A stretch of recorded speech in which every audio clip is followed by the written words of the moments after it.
tervist! Kui naised räägivad saunas, siis mehed garaažis. See siin on krüptogaraaž. Aga enne, kui lähme põhiprogrammi juurde, tuleb täita kohustuslik osa. Tähelepanu! Tegemist ei ole finantsinvesteeringu või infoga. Mul puudub igasugune haridus ja ka kogemus. Tegu on välja mõeldud muinaslooga, mille tegevus toimub 7 maa ja mere taga banaanimaailmas, banaanivabariigis. Kõik saate tegelased ja kohad ja jututeemad on välja mõeldud uimas olles. Ja kui on muinasloos mingeid sarnasursi päris eluga, siis on see juhuslik.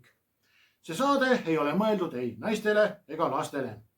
Antud saate tegija kasutab vulgaarset keelt ja on väga labane. Iga kord, kui saade hakkab, suitsetan ma kommileevi, vanu rehve ja joon puubeeritust. Ja kõik see, millest ma räägin siin, saadetakse mu pähe meditatsiooni teelt. Krüptovõti Marta poolt. Tänan tähelepanu eest. Hei, krüptoperverdid, siin Marta ja krüptogaraaž. Täna on siis issand aasta 26 ja kuupäev on jaanuar 23. Alustame. Kolasin siis mina ringi internetis, juhtusin X-is nägema siis seda, kuidas Franklin Templetoni boss, CAO või kuidas neid öeldakse, patras siis järgmist asja. Franklin Templetoni tegevjuht ütles nende Benji platvormi kohta: me ei loo digitaalseid kaksikuid, me tokeniseerime tegelikud rahaturufondi osakud plokiahelas, kus intress koguneb iga sekund. Vajaduse korral saab tootlust välja maksta iga päev ja see maksab peaaegu mitte midagi. Mida see nüüd tähendab, see uudis?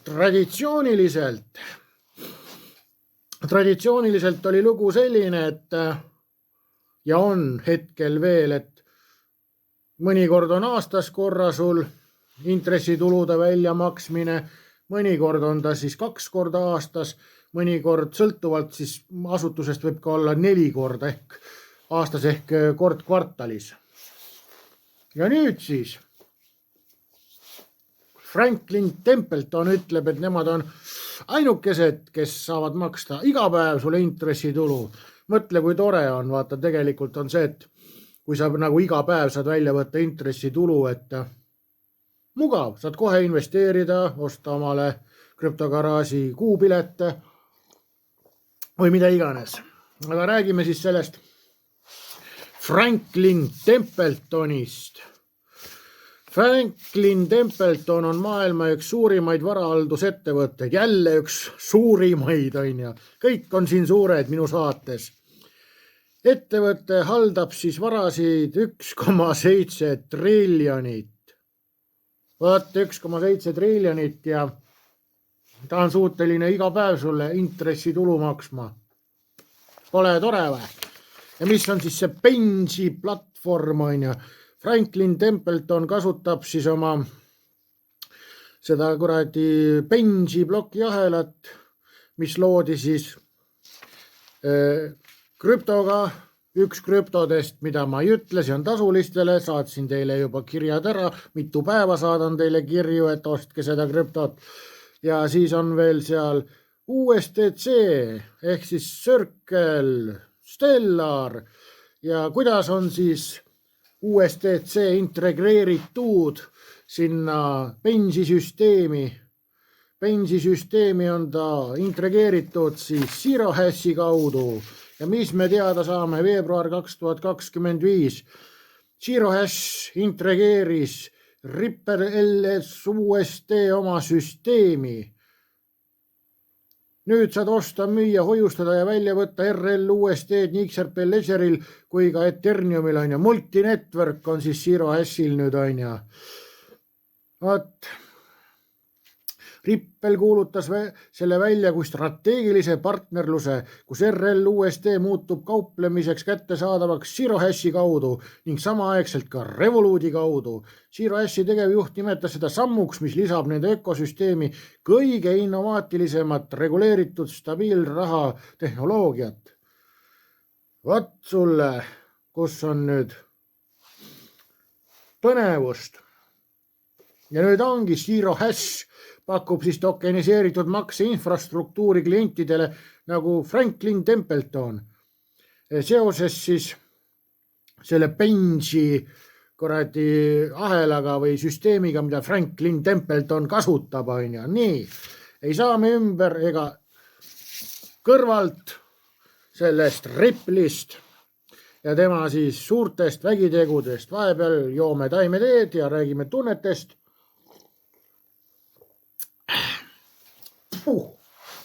Vaat. Ja nüüd lähme kängurude maale. Vaat, kängurude maal olevad Kalevipojad. Teile ka positiivset uudist. XTC Network ja AUDD ehk siis Austraalia dollar, digidollar teevad koostööd. XTC Network maksete kaubanduse ja finantseerimise ja reaalmaailmavarade jaoks loodud plokiahel on teinud koostööd AUDD-ga, et moderniseerida ärimaksete infrastruktuuri Austraalia ja Ameerika Ühendriikide vahel. Ehk siis XTC hakkab nüüd pappi vedama Austraalia ja USA vahel. Kas tunnete juba, kuidas raha maitse tuleb või? Ja koostöö eesmärk on reformida traditsioonilisi pangakanaleid, pakkudes kiiremat arveldust ja suuremat tõhusust sektoris, mida iseloomustavad kõrged kulud ja arvukad vahendajad. Ühesõnaga parasiite lõigatakse tänu plokiahelale välja. Nii. Makselahendus võimaldab ettevõtetel konverteerida Austraalia dollareid USA dollariteks märksa kiiremini, võrreldes praeguse 3–5 päevase ooteajaga ja suurte teenustasudega. AUDD on ühendatud universaalse digitaalsete maksete võrguga, mis seob mitut riiki. Ossa raisk, algul rääkisime siis, et XTC tuleb nüüd mängu on ja Austraaliasse, et Austraaliast vedada pappi USA-sse ja vastupidi, aga see sama süsteem on veel mitme riigi vahel. No kus? Maksete võrk on seotud siis Hongkongiga. No Hongkongi öeldakse, et on riik, aga tegelikult on ta Hiina autonoomne osa. Vaata, kuidas me saame sõnadega mängida, et Hongkongist teeme riigi ja unustame ära, et ta on Hiina autonoomne osa. No kas pole tore, kuidas me oskame sõnu seada? Türa, kui ma kokutan siin oma saates natukene, siis on nagu häbi tunne, aga vaata, kuidas nemad ikka oskavad, nagu ma peaks õppima nende käest, et noh, kas sul ei teki tundeid, et sinu finantsolukord hakkab paranema, kui sa mu saadet vaatad. Sellega seoses võiksid oma südamesopis leida võimalused mulle tona teha. No kas pole ilus või? Peame lõppima, aga vaata, kui tore, et Hongkongist on saanud riik, kuigi on Hiina osa on ja siis räägi ja mis siin veel on ning Singapur ja Araabia Ühendemiraadid on ka veel seal. No tere Tallinna. Me saame siis öelda seda, et XTC tegelikult mitte ei ühendanud USA ja Austraalia, vaid ühendas nüüd selle USA, Austraalia, Hongkongi, Hiina. Hiinal on ju mõmmi on sõbraks ja kes seal veel on ja need igasugust terve kuradi persetäis on seal vendasid on ja siis on Singapur, Araabia Ühendemiraadid, et kõik on üks suur klubi, kuhu sina ei kuulu ja XTC aitab nüüd seal vahel skeemitada. Nii, mis me veel teada saime, et täna siis interneti süvakihtidest. Coinbase'i juht ütleb siis seda, et Coinbase lõi kvantarvutusse nõukogu, et kaitsta Bitcoini ja digitaalseid varasid tulevase kvantohu eest. Ühesõnaga, Bitcoin endiselt veriseb. Bitcoini poisid ikka on endiselt agoonias, nende kohta ei tule midagi head. Artikkel rääkis üsna karmilt, kuidas see Bitcoini kvantrünnaku oht on tõsine. Ja päris reaalne, et nalja pärast seda ei tehta. Ja nalja pärast need suured issid ei müü ka seda Bitcoini maha.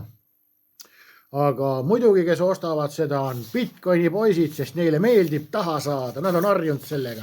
See on neil nagu selline rahvussport juba, vaata. Et kes kõige rohkem sumpasse saab, vaata. Aga lähme edasi. India karmistab krüptoregulatsioone ja nõuab börsidelt privaatsusmüntidega kauplemise peatamist. Ohus on siis Monero ja Gcash. No kas pole tore? Ei ole sul midagi privaatsust. Privaatsust on ainult suurtel issidel, kes oma privaatahelas. Ma tean selle ahela nime, seda sulle ei ütle, see on öeldud maha kellele? Tasulistele, said õieti aru. Ma niigi pillan siin pärleid, nii et vähe ei ole, et kui sul joppab, siis selline selline parasiit vaataja teenib ka päris hästi, kui juhe lõpuks seina läheb. No ma kordan veel kord ära, et ega siin selle krüptomaailmas võib asi olla täitsa nii, et tuleb ülevalt käsk alla, et ongi konfiskeeritud kõik ja on kõik rahast ilma, aga selle vältimiseks olen ma koostanud tasulistele investeerimisportfelli, kuhu mida panna, kui liitud tasulistega saad teada. Kas pole hea reklaam kogu aeg või? Nii, aga UBS kust siis tuleb? UBS tuleb Šveitsist. UBS kaalub piiratud krüptokauplemise teenuse käivitamist, alustades Šveitsis, hinnates klientide huve, regulatiivseid tingimusi ja võimalikke partnereid. UBS Grupp AG on maailma üks suurimaid varahaldureid. Jälle üks maailma suurimatest vendadest tuleb välja. Kurat küll, kus neid Kalevipoegasid tuleb nagu seeni pärast vihma.